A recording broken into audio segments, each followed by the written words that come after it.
বড় বিচিত্র কথা এ শিল্পপতি মনমোহন চৌধুরী আজ বাপা নামক পদରୁ ଓହରି ଯାଇ ରାଷ୍ଟ୍ରପତିଙ୍କ ପାଲଟି ଗଲେ କେମିତି? ମଣିଷ ସତ୍ତା ଭୁଲିଯାଏ,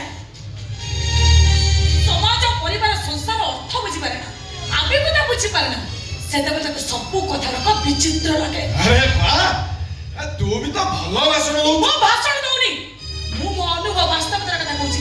ତମେ କିଏ, କାହିଁକି ସୃଷ୍ଟିକୁ ଆସିଛ, କଣ ତମର ପରିଚୟ, ଆ ବିଷୟରେ ତମର କିଛି ଧାରଣା ଅଛି? ଯଦି ନାହିଁ, ଯଦି ମୁଁ କିଛି କର୍ତ୍ତବ୍ୟ କରୁନାହିଁ ତାହେଲେ ମତେ ଘରେ ଖାଇବା ପିଇବାକୁ ପାଳିଛ କଣ ପାଇଁ? ତମେ କଣ ଗରିବ ଛେଳି ମେଢା ଯେ ଆମେ ତମକୁ ପାଳିଛୁ ବସିଛୁ?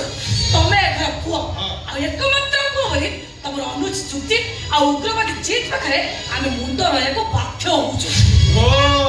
ବୁଝିଲି ବୁଝିଲି ବୁଝିଲି ବୁଝିଲି। ଆ କଥାଟା ଏଠି ଅଟକିଛି, ଆଉ ମୁଁ ଜାଣିବି କେମିତି? ତା ମାନେ ସେ କୁକୁରଟା ସହ ଆଉ ପଛରେ ରାସଲୀଳା କରିଥାନ୍ତି, ଆଉ ତାକୁ ବାହା ହେଇ ଆମ ଖାନଦାନ ଟେକ ରଖିଥାନ୍ତି, ଆଉ ତାକୁ ଭରସା କରି ମୋ ବାପାଙ୍କ ସମ୍ପତ୍ତିରୁ ମୋ ସହ ତୁ ତାକୁ ଅଂଶୀଦାର କରିଥାନ୍ତୁ, ଆଉ ତାକୁ ଦେଖି ମୁଁ ଚୁପ୍ ରହିଥିଲି। ପ୍ରେମ ଭଲ ପାଇବା ବିଷୟରେ ଧାରଣା ରଖିବା ଲୋକ ସାଙ୍ଗରେ କଥା ହବା ଯା, କାଲା ଆଗରେ ମୂଳା ଚଳିବା ସେଇଟା।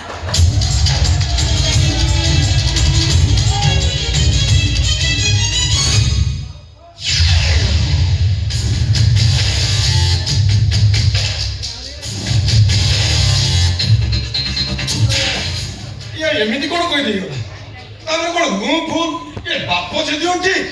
ହଉ ସମୟ କହିବ କିଏ ଠିକ।